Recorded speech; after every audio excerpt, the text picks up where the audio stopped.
Hello and welcome to Leviathan News. It's Monday. I hope you're all waking up. You got your coffee and everything. But Monday, June 26th.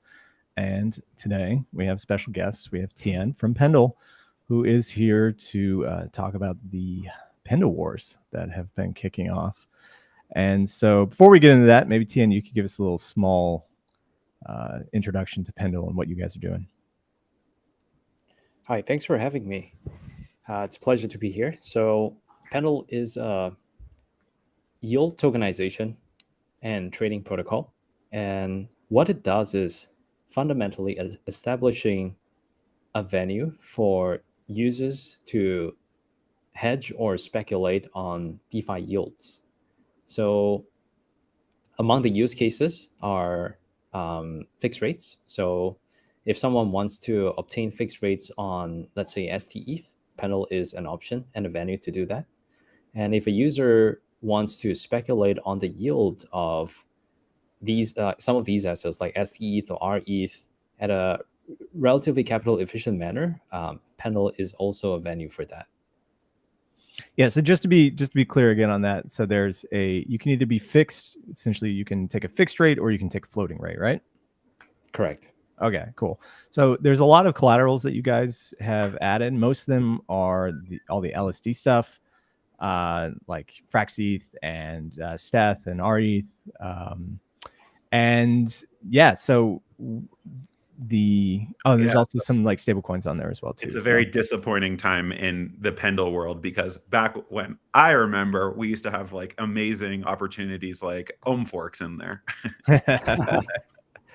Yeah. So I think was actually very interesting. We knew the Olympus team pretty way back, and this was when they were offering like six digits APY. Yeah. I think when they launched, our team was actually very inspired to list the token and allow the speculations or like the hedging of the yield for that asset. But we never really came to it because of the gas price and the gas consideration on Ethereum. And instead, we went ahead with Wonderland Time on Avalanche. So we had something equivalent, but on a different ecosystem. And that asset contributed the most significant volume that we've seen back in 2021.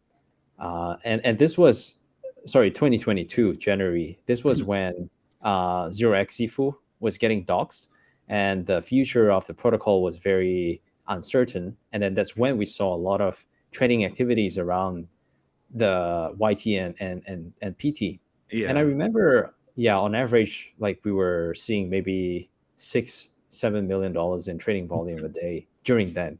Yeah. Well, the reason I bring up the Forks, and I actually didn't even know that you guys launched for Wonderland. I just was thinking of Redacted or for Butterfly, but for people who are like having trouble understanding why like people might care about fixed versus floating rates. First of all, I can tell that you've never been in TradFi before, but second of all, like it can be hard to see with liquid stake derivatives, right? Because like what we're really talking about is like the change from like 5% to 3% and then like bouncing back and forth in between them. Whereas like what the Forks were like the perfect example to show like the power of this kind of protocol and like what breaking apart principal and yield allows like type of speculation because those APRs were so high and so volatile. And so I encourage anyone who like wants to understand more to go look back and read about what was happening on Pendle during Wonderland and Time. But that is hopefully for all of us like an era in the past and we've moved on from it. And so I think now like what we're here to talk about is like this new era of Pendle that we're entering into, which is the Pendle Wars. So Tien, would you like kind of give us a little bit background on like what's going on, how Pendle can be used as a platform and what we're starting to see already? Yeah, sure. So with regards to Pendle War, this is something relatively recent because we launched the product in June 2021. So this was like our first iteration. It was a relatively difficult product to understand because it was new and there was no precedent. So we were we had a lot of assumptions on the product design. But that said, with the observations of user behavior and also feedback that we've gotten from the community, a good part of 2022 was going back to the whiteboard to redesign the protocol without changing the general direction, and implemented utilities for the token. So with the launch of V2 end of last year, we have the VE Pendle in place. Now, VE Pendle is actually very much inspired by VE Curve. So there are three utilities, right? So Pendle itself does not have any utility, but when it's locked up for a duration between 1 week and 2 years, you get VE Pendle. And VE Pendle VE Pendle is a yield booster. So if you're a liquidity provider on Pendle, with sufficient VE Pendle, you can see up to 2.5 times of yield boosting. And then secondly, it also functions as a voting right. So because every week, Pendle has a budget for liquidity incentive, and these voting rights in the form of VE Pendle can dictate how the incentives are distributed across the pools that are currently live on Pendle. And the third functionality is as a claim for the protocol reward. So with all these things considered, right, then it makes sense for protocols to build on top of Pendle because it is generally more capital efficient to provide liquidity, and also for the Pendle. Some liquidity providers might not necessarily want to lock up their Pendle for VE Pendle, but Yeah. instead they just want to provide liquidity. And then there are other groups of users that have Pendle but don't provide liquidity. They can find they can utilize that Pendle for additional yield. So this is where the other protocols like Equilibria, PenPy, and StakeDAO are setting themselves up to capitalize on all these different opportunities across the different participants in the ecosystem, to offer something meaningful to the users. So with these players in place, if you're a liquidity provider but you don't want to undertake any kind of direction, like token exposure, then you can deposit the asset through either Equilibria, PenPy, or StakeDAO and get the yield booster. And then on the other hand, if you have Pendle and you want additional yield, you can stake Pendle for M Pendle or SD Pendle or E Pendle, and get additional APY on top of that. So Yeah. Yeah. No. So super clear, and I think like anyone familiar with like how the curve system works, like is just like vibing with what you're saying already. I think with our limited amount of time, rather than like continuing to talk through how blank war system works, it would be really interesting to hear. So Pendle specifically is this protocol that provides this utility of providing fixed yield rates and like splitting variable rates. And so like, what are the use cases that you think that like protocols are going to want to use Pendle for, so that like they're going to be thinking about accumulating Pendle and like thinking about participating in these wars? Yeah, I think it would make sense for protocols to bribe. So subsequently, I think we will likely see bribe markets. So for example, when we launch a new pool that involves a new ETH LSDs, they can effectively bribe the votes to channel more incentives to their pool to increase the APY, which attracts like TVL to the pool. I think subsequently, when the bribe market is already undergoing audits, it should be live in a couple of weeks. When that happens, then I can see more participants in the form of protocols taking part in like this different values. Yeah, and I think one of the integrations that shows that really well is because I think it's a bit of an arbitrary concept, especially at the beginning, even at the curve wars, about how this can kind of lead to that. So I think one integration that kind of shows it really well that I've seen is with Camelot, right? Camelot and Pendle now.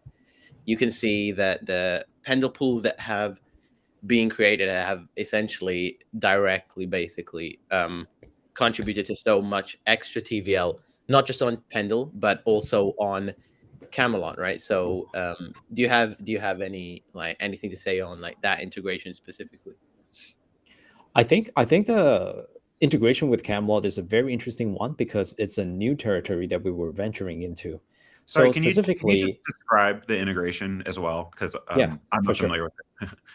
For sure. So Camelot is an AMM on Arbitrum. It's, I think, by far the largest one.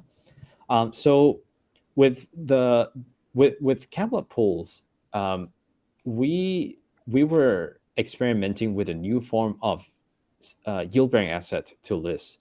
So before Camelot, we've only listed, say, vaults and money markets. But with Camelot, it's a new form of yield-bearing asset that we wanted to try out and experiment with. So unlike the other yield-bearing assets, a Camelot LP token actually consists of two assets, and it's represented by an LP token. So going back to a typical AMM pool, right? You deposit ETH USDC, and then in return, you get an LP token from the protocol. So we're tokenizing this LP token into principal token and yield token, and we allow users to basically take a view on how the pool will perform in a year's time, for example. Now, just going back to the asset that we listed, the first asset that we listed was actually Pendle ETH. And then we also listed ARB ETH, ARB ETH. Yeah, generally, I think what we were trying to establish in the form of use case, right, was for users, if they believe that the pool will see more trades and the APY is going to be better than what it was currently published, then they should buy the yield token of that pool, so that whatever yield that the pool is earning can be streamed to the yield token. And then to kind of talk about the other side really quick, I think what's really interesting to me, especially as treasury manager or whatever, and seeing especially people on Camelot, or who let's say a couple months back, I think Camelot decreased their interests. I mean their emissions, because obviously the Grail token went up like 200x or whatever. A lot of people obviously got concerned, like, oh, they're rugging us, quote unquote. Why the APY is going down? And obviously it was like what, from 2,000% to 500%, right? Boohoo. But like that aside, I think the great thing is, if you have those concerns as an LP, and you don't maybe want to LP in Camelot because of that, right? Like you might LP and then suddenly the APY goes down. With Pendle and with PT, you can fix your yield, right? You can completely fix it and then Pendle has extremely long maturity. So for like a whole year, you could have a completely fixed yield at however many APY, and you literally don't have to like worry at all that whatever happens, you will get that yield. Yeah, right. Exactly. Yeah. Yeah. Well, Wen just cut ahead of me because my literally next question was going to be, Wen, not speaking on behalf of Umami, but as a treasury manager, like what kind of behaviors does this allow? But I think you just answered it in that, like, you can provide liquidity without taking on these like really variable risks that are like related to trade volume, related to like emissions, like related to all this stuff. Like it just gives you more control to express what you need to express as a treasury manager. Yeah, exactly. And even to kind of like add to that just quickly, I think with GLP, for example, we have a large GLP position, and the last few weeks, everyone saw GLP APY go down to like 5% at the lowest, but like staying at 10% for a whole month when it used to be 20%. And, obviously that's kind of scary when you a lot of your yield is coming from that. So, we are now looking into hedging all of that on Pendle, and I think that's awesome, right? If there's one person I would trust on this subject of how to make money, it's Wen Moon. Well, speaking of Wen Moon making money, sir, you were the main character over the weekend. Yeah, I had a tweet go viral, right? Yeah, okay. Do you want to pull that tweet up? While you're pulling it up, I'll tell you guys this. I told Wen after his tweet went viral, I said, "Congratulations, I had one of those as well. You'll spend the rest of your life chasing this high." Yeah, I mean, it was. I think just to kind of give, I think Garrett can't pull up the tweet, but I'll pull it up. We did a little bit of a. There was like this trading competition that we did with options, and obviously, like I trade a lot of derivatives, and so this trading competition was on testnet, but I think it highlighted a lot of really interesting trader psychology, not just in testnet trading competitions, but real trading as well, right? Like how to take advantage of these arbitrages, how to, how if you're spotting like some irregular trading behavior, how to kind of, just milk that for all you can. And I've seen that. I've done that for quite a long time, even in normal markets, right? And I had a lot of people popping up to me about like getting into DeFi now from CeFi to try and take advantage of these kind of things. And I was showing them even in prod how we can, how some of these things exist. Wait, so was this was all in testnet? This wasn't actually, was this real money? Yeah. No, this was testnet. Yeah. Oh, okay. Yeah, look, I mean, I think the only, still though. Yeah, the only thing to take away from the fact that it was testnet is that, like, when it's not real money, you are able to go riskier, and go like balls to the walls more. But look, like, first of all, just like congratulations both on your performance and like this tweet thread. But yeah, I think the big thing, like, I think the biggest thing that I took from your thread is just like in these new protocols, there's just an insane amount of mispricing.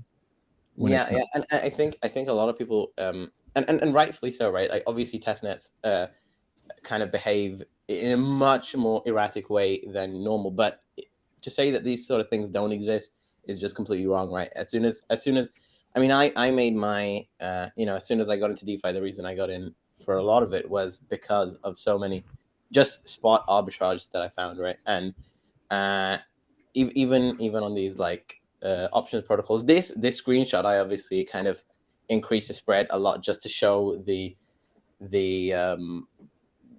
to make my point really clear. But it still does exist, and you can still like make a lot of these arbitrage trades, and a lot of the time people just don't see them, and it's just really interesting to see what they're able to show. Yeah, sorry to interrupt you, but what I found like particularly compelling about your story is like, look, like the arbitrage opportunities exist. Like that's the nature of being early in markets and inefficient markets, and like it is what it is. But like what I loved about what you put in there was like to help us non-traders really understand like what PvP means and like what it means to be playing against the other traders and not like against the price or the asset or the macro. And like these things you're writing about like noticing other traders' behavior and first like swiping from under them and then realizing that was like causing them to stop. And so you realize like you want to nibble instead. Like, man, I just, it's so easy to hear about like PvP and like this stuff is dangerous and all this stuff. But like now I actually understand what people are talking about. Yeah. That's something that like we see even in normal markets a lot. You're right, and it's always the case of try and leave a little bit on the table, and the person that you're kind of eating your dinner from will stay, and you can continue. But yeah, so it's awesome, right? Yeah, I mean, congratulations again, both for the tweet and for what you're doing. And Jesus, like if you guys want to learn about like risk management, like I swear to God, like this is your guy. Everyone follow Wen.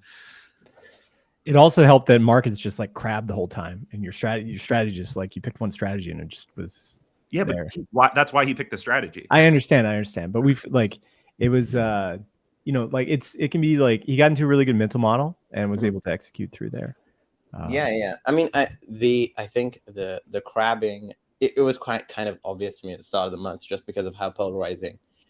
Usually for those kind of things, I always look at how polarized the sentiment is, and it looked like for sure it was going to be and it has been for a couple months straight up. But I mean there are like ways that you can adjust even these strategies, and I kind of dug into a little bit in the thread, but because it never happened, I don't think it paid much progress to kind of talk about it. But we like my entire trades, we were buying like and in this premier trading competition, because now we are seeing like bullish narrative again, where like buying a lot more calls or placing a lot more degen trades, because obviously I think one of the cool things again is options are one of the only instruments where you can make money when the price doesn't move at all, right?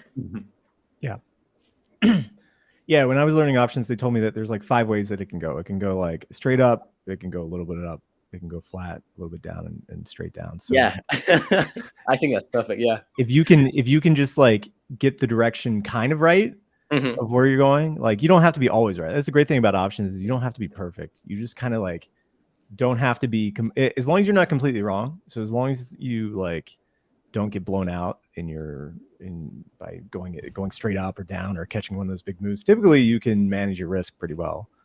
And even for like a normal portfolio outside of a trading competition, there's ways to kind of frame it in a way where you kind of have quote unquote no loss, right? In the same way that you place the limit order, right? If your limit order fills, you're going to be happy, but technically speaking, the price might have continued going up or continued going down.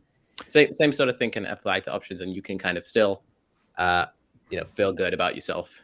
So I wanted to ask about like the risk competition. Like, how are you managing all your Greeks? Was that built into the risk dashboard, or are you calculating all that at home?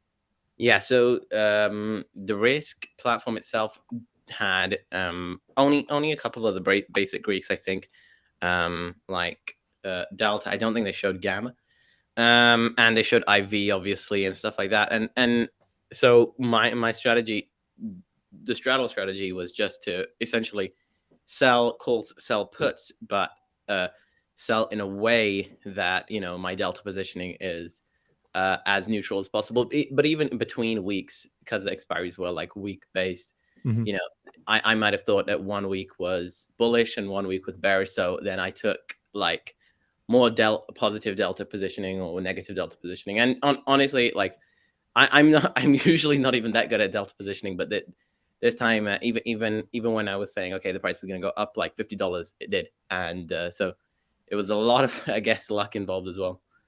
And maybe we can talk about this with Tien. Like, what do you think about the markets for like interest rate swaps between LSDs, right? So say you want to play like Steth versus like Frax or whatever, and you want to like get long or short the interest rate differentials. Do you think that market is coming?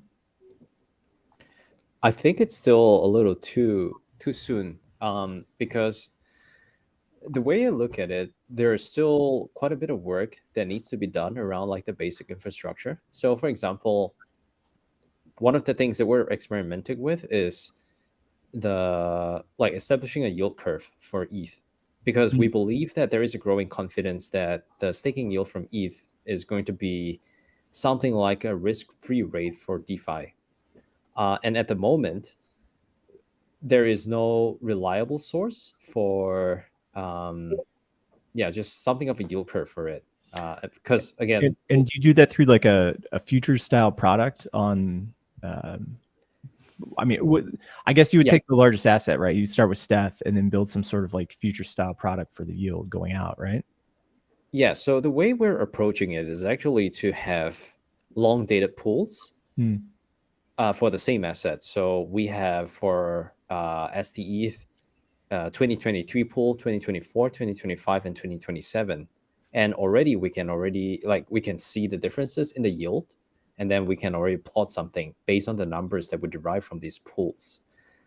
So I think with more liquidity in the pools, we should be able to get a more accurate representation of how people perceive the yield is going to perform. And with this as a reference rate, then I think the trading activity around these ETH assets should potentially pick up. I mean, do you think the market is created in this sort of like yearly expiration pool, or would you rather see it in some sort of like Aave structure where both assets have like insanely high LTVs, like 99% LTVs, so you could essentially get like 50x leverage on the assets? I'm not sure if they're serving the same kind of use cases, because I think for the example that you brought about with Aave, it's primarily to enable like lever. So yeah, say if anyone wants to increase the exposure for a particular asset, then going to Aave makes sense. And then for us, it's really just expressing a view, I think. Right. And then like once the market matures and you have these yield curve products, essentially, then you can start to build more derivatives on top as well too. I know it's a little bit early, probably. Yeah. Yeah. It's I think it's early. I think there's still a lot of work to do, and we're very excited about the prospect of like some of these possibilities. Yeah. And when you actually mentioned that Umami is looking at Pendle, I know you guys announced the launch of your GLP vaults that are coming up. Like, what else is happening with that? I know that's coming up. Is that next week that's happening? Yeah. So next week, I mean, sorry, this week actually. Now, end of this week. So hopefully Friday or this weekend, we should be able to launch all 5 different vaults. So BTC, ETH, USDC, Link, and Uni, and the boosted deposits. So like, plenty of ways to make yield. The strategy kind of speaks for itself. Obviously, we have the data, and we're gonna have low caps, I think, at the beginning, because we're kind of like still making sure users are kind of safe. And yeah, I mean, I would also love to, since Tien is on the call, I mean, I would love to talk about maybe getting some PT/YT action on the GLP. I mean, our vaults as well. No brainer. Yeah. No brainer. Yeah. Yeah.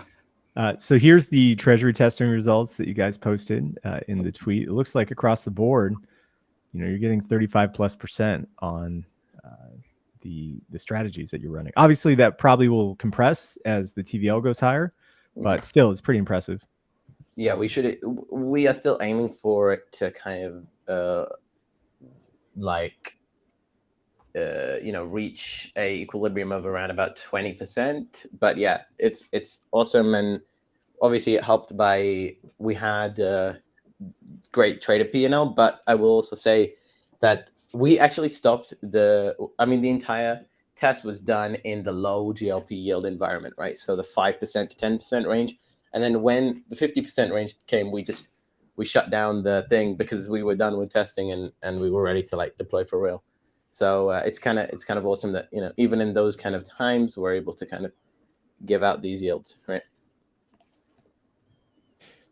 What do you think about the upcoming deployment of some of these like app chains that are coming to Arbitrum, right? So over the weekend, or maybe even this morning as well too, we had the announcement of Snyder Chain, which is it's like a layer. It's essentially like a DYDX style layer 3 that's built on Arbitrum for to allow for like derivatives trading.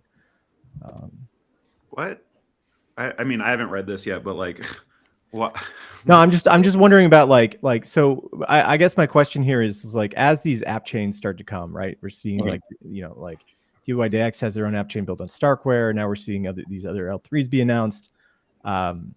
Like, what do you does this like help or hurt the GMX environment going forward? Like, as these things kind of get like pushed out into their own specialized environments. So I think I'm not too well versed in it, right? So this is coming from a complete noob, but it's sort of like a sort of closed environment where you can like do all your derivative trading and it's going to get faster execution. You're going to get cheaper fees, blah blah blah. But it's kind of ends up being, since it's so centralized, it kind of ends up being the same as a just off-chain order book, which like Polymarket or something is like where you just deposit your funds. Or I think Rollbit is the same. Those kind of things. Oh, we lost Win. Well, here, I'll just vamp for a second while his connection goes. Like, I don't really understand. Like, I'll read more about this Snyder chain, but like to me that sounds like they're just like trying to create a L3 meme and get valuation based on it, because like the whole point of like LTs is that like you've created a environment that is not constrained by execution or all this stuff, and then like I guess I just don't even understand like what we're trying to do here. Like the reason DYDX works is because they built, it's just a L2 on top of Ethereum. There's no reason to do like a L3 on top of a L2. I don't know. To me, it's just like seems like a narrative like BS for people who don't really understand like the how we're trying to build Ethereum. Well, I mean that Snyder chain I bring up just because it's being produced by Off-Chain Labs, who like does have some. Yeah. So again, I think like that is really about just like creating a narrative and like I don't just from like understanding what we're trying to build with Ethereum, like layer 3 just doesn't make sense to me. So when I think we lost you in the middle of the kind of closed garden environment, what you were saying. No, I mean, yeah, I think I'm not too, like, as I say, I'm not too well versed. Maybe there is maybe there is a great thing about having an L3, and maybe like 10 years down the line we'll have L44s or whatever. but I'm not really sure at this point, right? But I mean, even Arbitrum fees, if you're doing like thousands and thousands and thousands of really fast transactions, right? So if you're trying to get a centralized market making, so central limit order book, let's say, and these central limit order book market makers are trying to put in however many thousands of transactions per second, then I can see why, and trust me, I mean, we've been doing this development on Arbitrum, even the costs start to add up just for the transaction fees alone. And I think the finality and sorry, not the finality, the execution times, these become really, really, even the 1 second that it takes for Arbitrum to submit your transaction, even that becomes really important. Like, and I can understand why there might be some value in that. And I think the centralized sequencer, even on Arbitrum, if you're closer to the centralized sequencer, if you're further away, it's more like, okay, more problems, more whatever. So I can see how value could be created from that.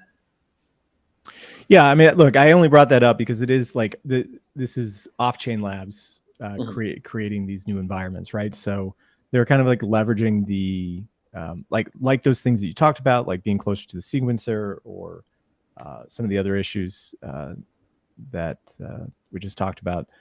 They might be trying to address these with some of these L3s that are coming.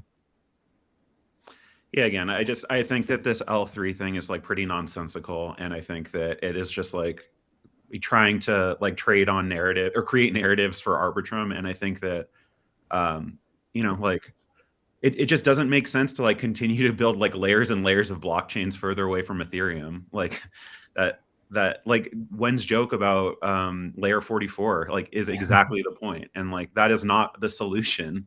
Like I just every time I see layer 3, like that teaches me a lot about the people shilling it. Well, I mean, maybe there is something to it. We'll reach out to Off-Chain Labs and see if they can come on at a future date.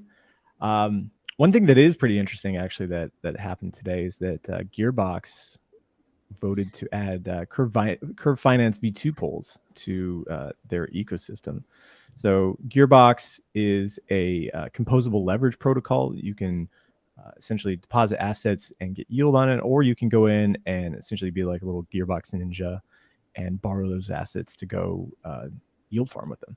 So pretty awesome to see. They are going to be adding 3 types of collateral, which is CRV ETH, CVX ETH, and LDO ETH. So what risks are you taking there? Because those aren't pegged assets, right? So if you take, what is that, 5x leverage on CRV ETH LP, what risk are you taking there? I mean, you're essentially getting long those assets, right? So it depends on like what you're borrowing. Well, what do you mean you're borrowing CRV ETH? Yeah, I know you're borrowing CRVE, so then it's just it'll be a function of what the utilization in the pools will be. So like for those who haven't used Gearbox, they put up a. I guess like so. What Gearbox is basically doing is just providing like a layer of leverage on Curve, which like I'm a fan of for pegged assets, but like no, think about it like this: Gearbox essentially allows yield farmers to borrow a lot of whatever they want, whatever kind of assets they want in a controlled environment to go and farm yield. So they can post up collateral and then borrow assets to go use in any part of DeFi. And because all the trades are being executed through the Gearbox smart contracts, the traders who are borrowing those assets can't run away with them. Totally get it. My only question is this: like, now that we have this like huge channel to do up to 5x or whatever max leverage is, like, does this make these 3 assets less stable or more volatile? I don't know. I mean, like, I don't. That's right. Yeah. With liquidations, the added liquidations, it's always been a problem since leverage was invented in DeFi, where you're like, please don't leverage my token, and then suddenly someone adds leverage, and then somebody leverages with like 99% LTV, and then your token goes to 0, right? So it does add risks. I will also say, it's not just, it adds risk for the borrowers or the protocol. I mean, I think the borrowers are getting a great deal, right? Because if you know what you're doing, this is you're able to basically arbitrage the rates. The guys who are maybe getting shafted is the protocol or the other side, but it all depends on the number one, the user activity. How are they going full degen? And my rule is always, if you add like 99x leverage, people are going to use 99x leverage. So it's I don't know what will happen, but it for sure does add like systemic risk. I don't know what the answer is here. Like, I think that like Gearbox shouldn't be holding itself back, like, or whatever. But I do think that leverage is like a true tragedy of the commons problem, where it's like each individual like is incentivized to like provide more, like put more leverage into the system, like make it easier, make it cheaper, make it like more accessible. But then like when everyone's doing that, like we have just like a more dangerous, less stable DeFi. So Garrett, you actually reported about this yesterday. Yeah. So everything that I talked about has already been said here. So I'm a big power user of Curve ETH and Convex ETH, the LP pool. So I'm going to be one of those like not when Moon style financial. When Moon's a genius, I'm an idiot. I'll just 99x leverage if it's available and probably get wrecked. I say. I want to be clear. I pretend I'm a genius, but I'm also the guy that's 99x leveraging. We're both going to get liquidated at the same time. When is a testnet genius? When people are watching, that's when I'm like, okay, it's time to. Do you at least stake up on Gorilla ETH, the one that actually briefly had value? Oh yeah, I've got to farm all these airdrops now so I can get some more. But yeah, for sure. The other news is that Coinbase ETH, while we're on the topic of LSDs, has actually fallen to its lowest share comparatively versus all the other LSDs since May 2021, amidst all the like SEC lawsuits and everything. So see, that's what people are saying, that it's about the lawsuits, but like I was in Coinbase ETH and I traded out of it, not because of any single lawsuit, but like, why would I pay Coinbase 25% when I can pay like Lido 10% or Rockpool 15%? Like, it's just so stupid. Like, I don't understand why Coinbase didn't undercut everyone and do a 5% commission fee. Yeah, exactly. I mean, they're charging 25% on their Coinbase ETH. Yeah. Wow. Like, it's so dumb. I don't understand. And that's why I traded out. I literally don't care about lawsuits. Well, what do they care about, right? If they care about market share and if they're trying to like suck out Lido, then I think it's ridiculous. But I think their angle is, well, we are Coinbase and therefore we can charge a premium. But that's wrong. They're wrong. Look. No, I think I agree. I think slowly people are realizing that maybe this is stupid, and hopefully maybe they'll reduce their thing. But I don't want. I mean, I don't want them to have too much market share either. So But Rex, to push back very briefly, like when I onboard like my normie friends and family, they go into Coinbase. If they're just like playing around there and they see that like there's a service to do this and they've not even installed MetaMask, there is a pretty big market of like extremely dumb retail. Yeah, I mean, I guess that's true, but like I'm not gonna like be happy with Coinbase for scalping like our parents. Very good business for Coinbase. So right now they have 1.14 million ETH in TVL, and that has declined a little bit from a peak of 1.24 million. But based on that, they're earning about $25 million in revenue. Yeah, but I mean, again, like this is just like so penny wise, pound foolish, right? Where you're saying like, okay, like we have all this ETH and I want 25% and all this stuff, and like, okay, the result of that is you're over 2x more than Lido, and the second anyone can trade out or like withdrawals are active, like everyone does. Like, I would so much rather have 5% of like Lido's size share than 25% of like Coinbase's size share. Well, it is getting a little bit wild. I mean, all the money that these companies are about to make is just pretty crazy. One story or one commentator posted over the weekend that Tether could earn more than BlackRock this year. BlackRock notable because they're launching their Bitcoin ETF, and Tether is earning a ton of money on all their stuff. I mean, they have close to what, like 70 or 80 billion dollars. And they said that this rate, Tether could pull in nearly $6 billion in profits this year, while BlackRock is not doing so great, about 5.5 billion. So that is not doing so great. Yeah, not doing so great. 5.5 billion. But I think that impetus, I think a lot of companies out there, like if you're a bank, right, and you see Tether, this like shady offshore dollar company making an extra $5 billion, $6 billion from just issuing a stable coin, that's a business I want to be in. If I'm a JP Morgan, I want to be in that business. I want to make all that money.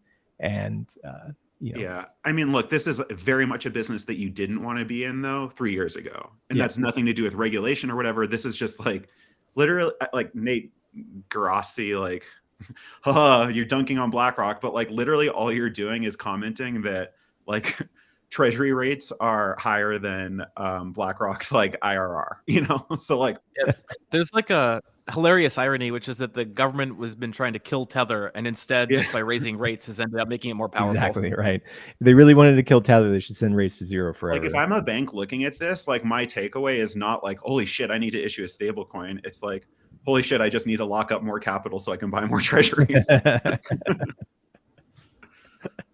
Exactly. Well, the thing about Tether is they essentially get all that money for free, right? Like, yeah, no, I mean it's such a racket. Like they literally, all of us that are holding Tether, like we're like, it's just dumb. It's so dumb. I mean, yeah, using it to buy Bitcoin's the funny thing too. Yeah, it's almost as if like you're a Steth hole, or you're like Steth comes up with like, or okay, I'm gonna use Frax ETH, but like Frax ETH, you have like no yield is going to it. If you hold Frax ETH, all yield goes to like stake Frax ETH, right? And so if you just hold Tether, you're just enriching the Tether Corporation. I'm sure they have some deals. That's how banks work, though. Yeah, no. Tether must have some deals with some of the exchanges to kick back the yield. I'm sure they don't keep all that $6 billion. That's probably too much. Why? Well, it's a highly competitive marketplace. If I was a stablecoin, who's competing with Tether? Everybody else. Well, they're not doing very good. Yeah, well, if I was a stablecoin issuer, I would go after Tether by offering like kickbacks to whatever exchanges. I think that was in the document. Like that's not working. Yeah.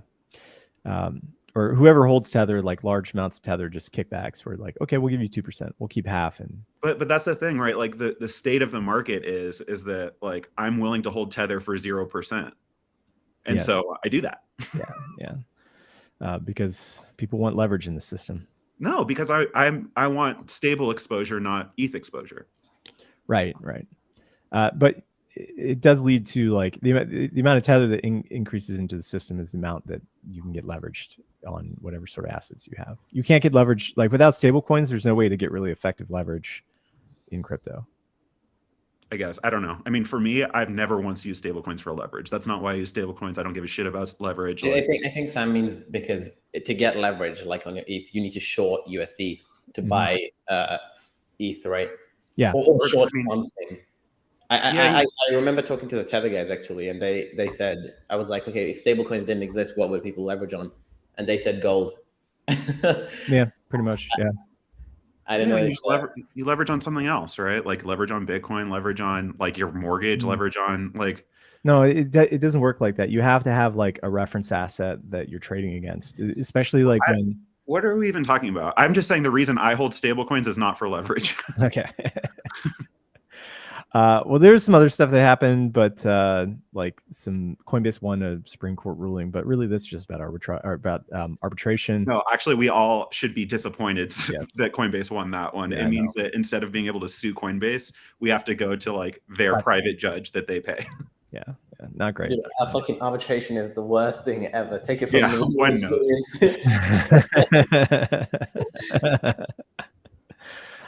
Some other stuff. SEC approved a 2x Bitcoin strategy ETF for which don't get your panties in a tussy.